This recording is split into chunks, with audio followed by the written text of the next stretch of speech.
Hello, and welcome to my session about AI. I want to start out by giving you a story about, my evolution and understanding and introduction to AI and, what my initial reaction was and how I evolved to being this advocate for it. Obviously, when I heard about AI, my first reaction was kind of very academic, right? Like I looked at it from the pure academic point of view and I said, this isn't real. Like it's not a sentient being, it's not an intelligence, it's us humans figuring out how to use math and formulas to break down the language to just that, formulas, right?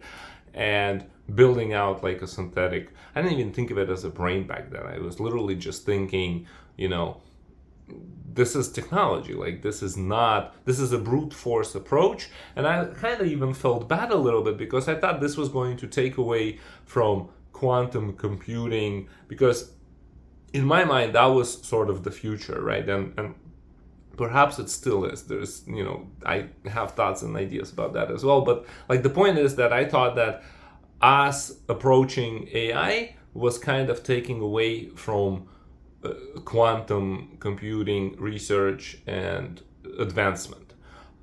And my initial reaction was not very positive towards AI. And I was kind of like, I'm just going to ignore it because it's going to go away. But I quickly began to realize that it's not going to go away, that it's getting entrenched, not in the same way as crypto was getting entrenched, right? So like in crypto, there's two things that happened. There was a blockchain innovation, right? And there's like this cryptocurrency innovation, and both fizzled out at some point. And my thought was that AI was going to be the same thing, that it was just going to fizzle out in the same way. And I was wrong. I was wrong in the sense that nothing actually fizzled out. The blockchain is thriving, and the blockchain is a fundamental technology that has the potential to change understanding of truth. And truth plays a vital role in the internet, right? Or anywhere really, right? So you have, like in your business, you have a place where you like this is the place of truth to tell me the number, like the sales, the revenue, or the expenses, right? So you have an accounting system, and that accounting system is the source of truth. And how data flows to it is the source of truth. But who says that it's the truth? It's the owners of the company. And if they're talking to outsiders, now, if you flip it from the outsider's perspective, where is the guarantee that the truth is the truth, right? Just because a business says, truthfully, these are our books, or this is a list of our assets, or this is what we've done, or whatever that you're trying to say as truth, as it were, how does anybody know that what you're saying is true? And blockchain is the technology that answers how. It is a technology that allows for a business to say, this is the truth, and for everybody else to believe it legibly, right?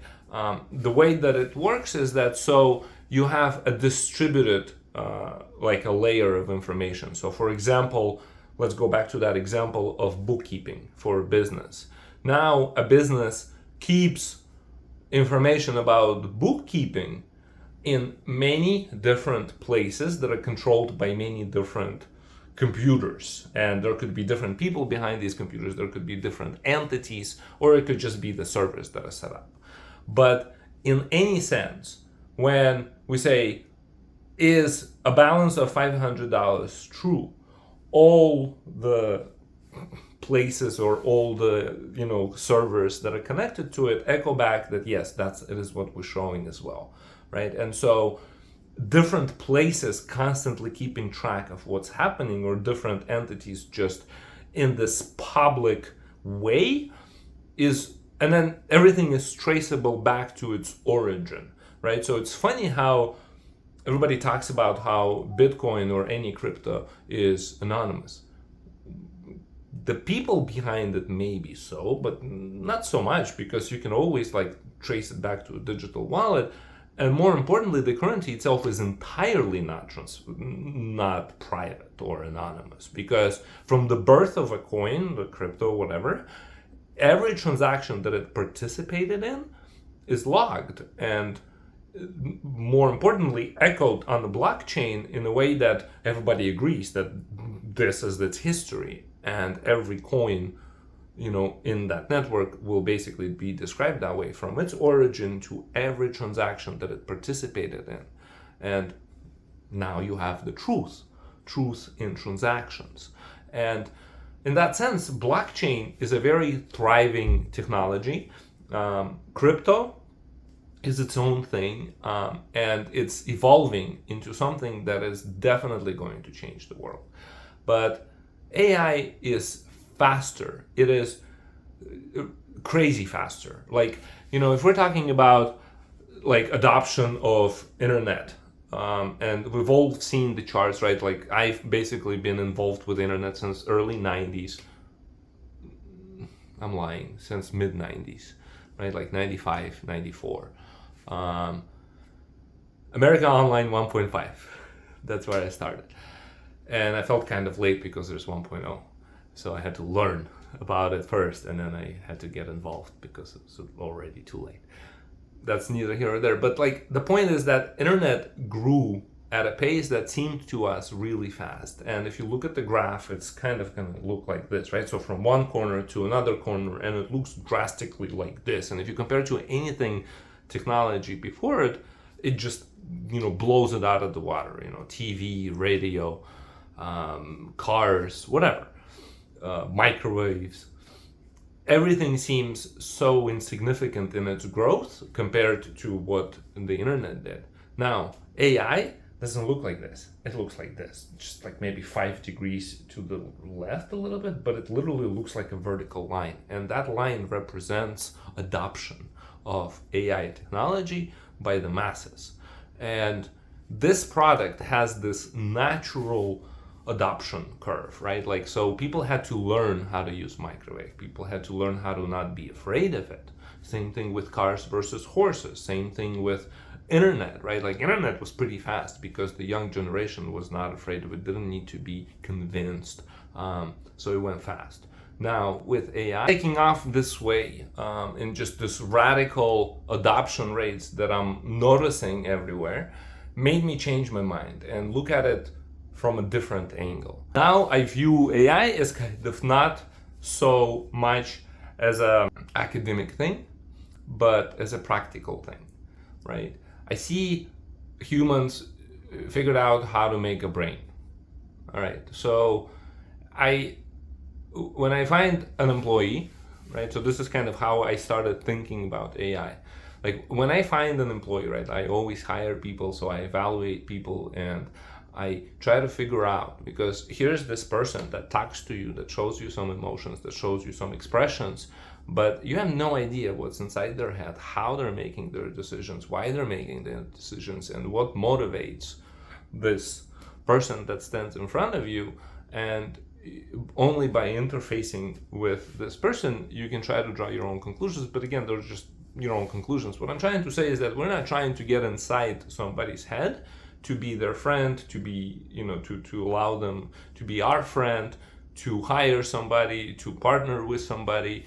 We don't. We just accept that, here's another person. They have, ability to think for themselves. They have free will. They do things their way, and we evaluate this person based on those behaviors. That's kind of how we are. So if humans have figured out how to make an artificial brain, I thought, well, why not just approach it as that? It's a brain. So I'm not going to try to figure out how it works, although I am trying to figure out how it works just because I like to know how things work. But that's no longer a requirement for me to accept it, right? I may not understand it today, or today I may understand it a little bit less than I will understand it tomorrow.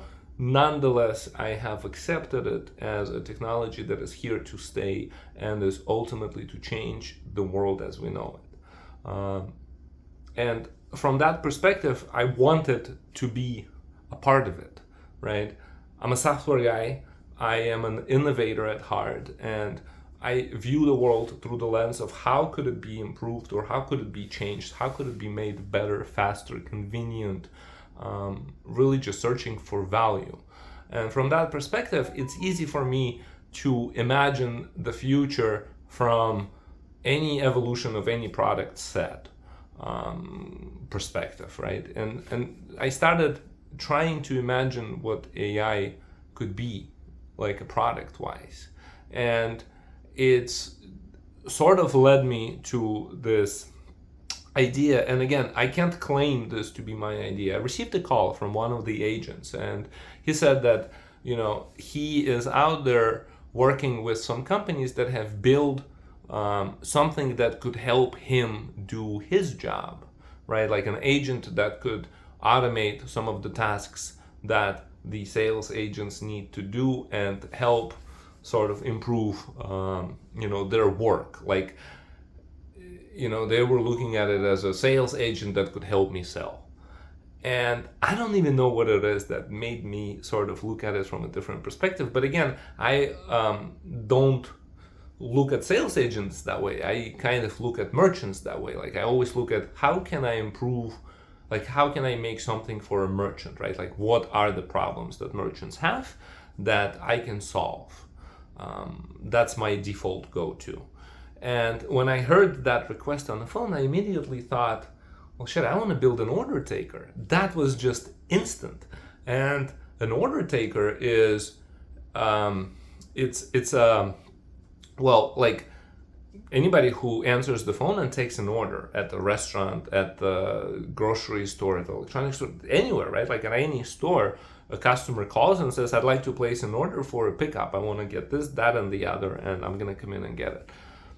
And I thought, AI is perfect for this because large language model is already there. So right out of the box, this thing can speak any language and literally speak human and have that conversation on that level, where if we integrated it with the phone and they were doing it through the voice activation, a person wouldn't even know that it's talking to AI. We could literally just, have this agent act like a human and take an order. Again, we don't have to mislead. We can say I'm AI, but the quality would be like that, right? That's the point. And so that was my immediate thing. And then now I have this idea, things start rolling really fast because, I had this opportunity right away. I'm not even sure how these things come up, but I find myself pitching this idea to this kid, this guy who is about to graduate from Cornell Tech in New York. And Cornell Tech is an Ivy League school that accepts only 100 students that, and it's all AI, obviously, for the tech people. I've had the conversations with this kid before, and he kind of made it sound like he wanted, like I asked him, with your brain and with your knowledge of everything, why aren't you out there inventing or, being an entrepreneur? And he alluded to basically kind of what would be the idea? Like, what's a good idea? Like, what's missing? And so maybe I remember that conversation. I'm not sure. But I'm pitching now this. And by the time I'm pitching, I already have two agents in mind. I thought, so you have this order taker, and that's equivalent to a kid who just got hired at McDonald's, right? Or at Justice store. I have a daughter, so I know these stores. And so it's a kid who you can come up to them and say, I'd like to order this, that, or the other, but you can't come up to them and say, what do you think I should get, right? They won't consult you. They're just simply order takers. They lack sales skills. They lack maybe product understanding. And it's not that hard for me to convince you, the audience, whoever's watching this, that an order taker is an entirely different position from a sales consultant. Right? And that the compensation plans are different, but more importantly, the skill set required to do the order taker job and the consultant job are entirely different. And so I thought we're going to have an order taker and we're also going to have a sales consultant. And I was compelled to innovate more, to think more agents. And the reason why, because as soon as I realized that what we're dealing with here is, we're not my company or my partner and we're not going to grab a bunch of hardware and spin up an AI agent from scratch. No, we're going to go and grab ChatGPT or Gemini. We're probably not going to touch DeepSeek, even though it's the cheapest and seems like it performs the best, because consider where it comes from, and you don't even know how much of it is plugged into the central government of China. So no, it'll probably end up being, well, it ended up being actually Gemini, right? So we use Gemini by Google. But the point is that we're not in a position to spin up our own AI. We're not out there training any artificial intelligence, any languages, or anything like that. Really what we're doing is we're taking an AI and we're giving it an experience. That's the part we're training. So what do you need? Like, and so that was my sense of urgency, because I realized that if you figure out how to take a wrapper around ChatGPT or around Gemini, well, then you have an order taker. It's not a very complicated product to make, and there's very little proprietary technology in there, right? So we're going to have to figure out how to integrate with the phone. Who's going to provide phone? All right, some provider. In our case, it's Microsoft, right? We can probably even go to Google, because if we're using Google Gemini, we might as well use Google Phone and integrate it with Google Phone. It'll probably be easier. But the point that I'm trying to make is that anybody can do that. And my feeling is that in a couple of years, consumers or merchants themselves would be able to just open the Gemini and connect it to a phone with a couple of clicks of a button and spin up an agent that can interface with the world, either with humans over the phone line, over the chat box, or with other apps.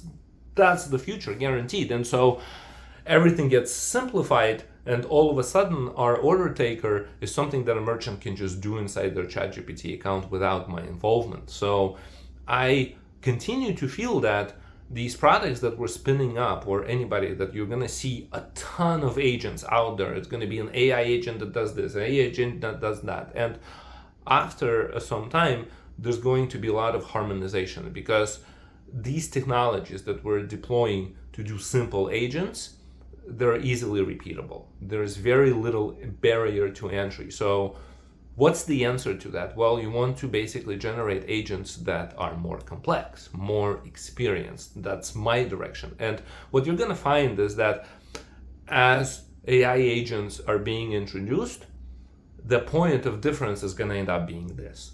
Well, we trained our agent this way. This is how we trained them. This is their experience. Well, our agent is trained this way, and this is their experience, and this is how they're trained. And you as a consumer will have to decide which agent you like or want, and that'll be the point of difference. And there'll be some agents that you as merchants or consumers can spin up yourself, very simple ones. The order taker is the simple agent, because it has no experience. It speaks the language, it answers phones, it looks at the menu or inventory, and it just puts in two and two together. That's it. It's very simple. Sales consultant is somebody who, or something, right, rather, that can consult or manipulate or nudge a person on the other end towards a certain decision, right? So this thing can carry conversations like a customer can come to them and say, you know, we're having a party and there's going to be 20 people, and I'm trying to figure out how much food I need to get for this many people, and I don't want to run out. And some people are vegetarian, some people are, you know, like they don't want alcoholics or like alcoholic drinks or whatever. So you can just say the requirements to the sales consultant, and the sales consultant will try to help you to put together what you need to buy. And from our provider perspective, that opens up a wealth of opportunities. And I immediately thought of that. I thought, if we're selling an order taker here, right, we can charge it as order takers in the real world are being charged, paid for. It's an hourly job or it's a monthly job, right? So it's a flat fee, and then some transactional, just because of the nature of business. So there has to be some transactional fees as well, but it's not performance based, right? So it's still an old SaaS model. But if we're selling sales agents, well, guess what? We can actually sell this on a performance based. Imagine selling, like buying software that says, we're not going to charge you monthly. We're going to charge you for performance. So you want to increase sales? All right. So we have an agent that's going to increase sales. An agent will have a sales quota, and if it outperforms it, it wants a commission, right? So it opens up these opportunities where these agents can now function as employees, not in the legal sense, but in the functional sense, right? And can be compensated by, like the companies that are spinning up these agents can be compensated on performance. That is also very innovative that I see in the future happening. Now, the point why I right away went to sales consultant, because you can't just take an LLM and say, be a sales consultant, because it doesn't know, it doesn't have the experience, it doesn't understand how to consult, it doesn't know what the preferences are. Sure, it speaks the language and it can say in any language that I can only see the menu and tell you what the menu shows and ask what you want. To be a sales consultant, there needs to be some sales experience, and that's where we come in. Right? So that's where what we do is we train the agents to be a sales consultant by analyzing millions and millions and millions of orders that we're receiving or processing or are involved with that are in our network, in our platforms, in our apps, everything that we're servicing. We see merchants, and we can just kind of characterize this merchant. We can say this is a liquor store that has this kind of product set, that makes these kind of sales, that sells these products, that doesn't sell these products but continues to carry them, priced this way. Here's the time frames when the sales are made. Here's we can even sometimes see into the consumer, right? So in that case, we'll know, we don't know who the consumer, all of the data that I'm talking about is extremely anonymized, but we know that this transaction and this transaction belong to the same entity. We just don't know who that entity is, but we know it's the same. So that data is being, we use machine learning basically, right, to compress and condense the amount of data that we can run through, which is about 10 million transactions a month. And we condense and compress all of that data into machine learning. And the machine learning then spits out rules and formulas that are fed to AI.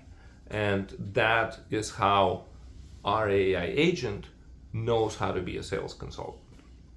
And by the time I went and pitched this to this AI genius guru, those were the two agents that I wanted. The third agent that we came up with later, and again, this was kind of what I was trying to solve for was, AI agents, the barrier to entry is getting simpler and simpler and simpler. And so today it seems like rocket science to what I'm describing, but I guarantee you, in a couple of years, you're going to be talking about wow, this was so rudimentary, I can just click and get my own order taker, here it is.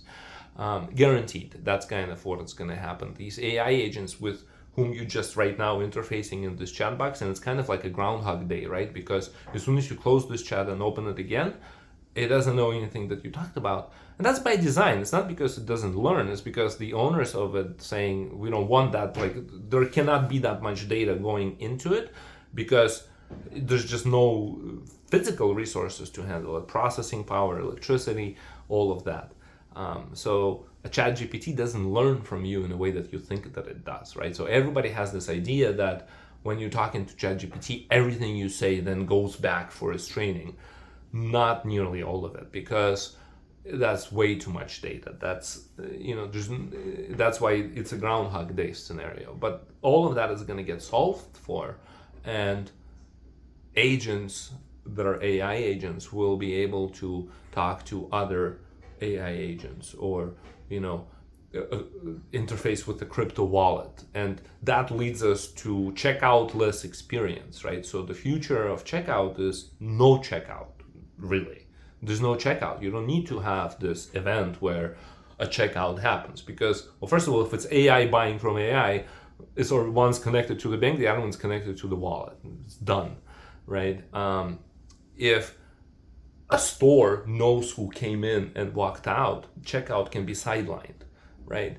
And that example is not that outrageous. You've seen stores that have no customers, right? I mean, I don't know if you've lately been to the airport, but most of the stores at the airport have a person watching, and there's a bunch of self-checkout. Self-checkout eventually is gonna fizzle out into, cash out, less cash out. You walk in, you get it, and either AI sort of did the transaction or you did the transaction by just walking in and out. That's it. And so the third AI that we came up with is, this position, it's called merchandiser or buyer, right? And traditionally merchants in our world never employed these kind of people because it's too expensive. It's not practical. In our world, I feel that, like if we're talking about independent convenience stores or liquor stores, they don't even have a say in what their inventory looks like. Most of that is driven by the distributors that represent them, right? So a liquor store will go to a distributor and say, I'm opening a liquor store, and the distributor will say, I'll supply you with 98% of your inventory. It'll come from me. That's kind of how that works. And it's funny because we all know, right? Like if we talk to 100 retailers, we're going to get about 100 ideas of how the business should be conducted. But all of them have about 98% of the inventory that's exactly the same. And it's because they don't control it. Now, if you gave these people a skilled merchandiser and buyer whose job it is to increase sales per square foot, well, guess what? They will start performing differently. You would start seeing less harmonization and more differences on the inventory set because they will be pursuing a different goal, or they would be pursuing the same goal differently. And that's what we're coming up with. We're coming up with a merchandiser AI that is not for consumers, it's for a merchant. And it's an agent that not only that will help a merchant to increase sales, it also kind of brings you closer to this future, because let's think about an inventory, right? So you have an inventory, and traditionally an inventory will have reports that a merchant is expected to look at and make some sort of conclusions, actions, plans, and execute those actions and plans. But everything starts with looking at the reports and making a decision what these reports mean, and then based on what the meaning is, deciding on how to remedy it or how to amplify it if it's a good, if they decide that this is a good sales, how do we make it more, or this is a bad situation, how do we get rid of this bad situation? That's kind of what I'm talking about. In a world of AI, you don't need reports. Why do you need a report if you actually can, if you have an agent that's an AI agent, that's a buyer, that has this agenda of improving your sales, of improving your situation in general, or getting rid of bad things, if it's already connected to your inventory and your sales, and also has this machine learned instructions from everywhere else in the neighborhood, why do you need reports? You just need to ask AI what to do, and it'll tell you what to do. Just go straight to action. It has insights. It knows what needs to be improved. If you simply stop following your distributors and just listen to your AI agent that's completely plugged into your sales, your inventory, then no reports. And that's the future, right? So if we were to build out an inventory product today, there would be no reports. And guess what? We have the inventory product that never had reports, and now we're bolting on AI right straight on it. And that will bring us into Clover, it'll bring us into Core POS with AI product that we feel will compete with the legacy product in this new light, right? So a legacy product will say we have 1,000 reports that will tell you about your business, and we're going to say we have a buyer that will tell you about your business because it's plugged into your data on a level that reports could never dig into, and see things that humans are not even meant to see pattern-wise, right? So that's another thing we're finding, because when you deal with AI so much and when you're training it and when you're learning it, sometimes it gives you these insights that on the face of it make absolutely no sense. But if you just blindly follow it and do it, it's sort of kind of treated as a black box a little bit. It works. It works. And I think the lesson there is that, it sees patterns that we're not meant to see. And that's its superpower. And I feel that the AI that is the buyer, right, the merchandiser, is going to be a very powerful one.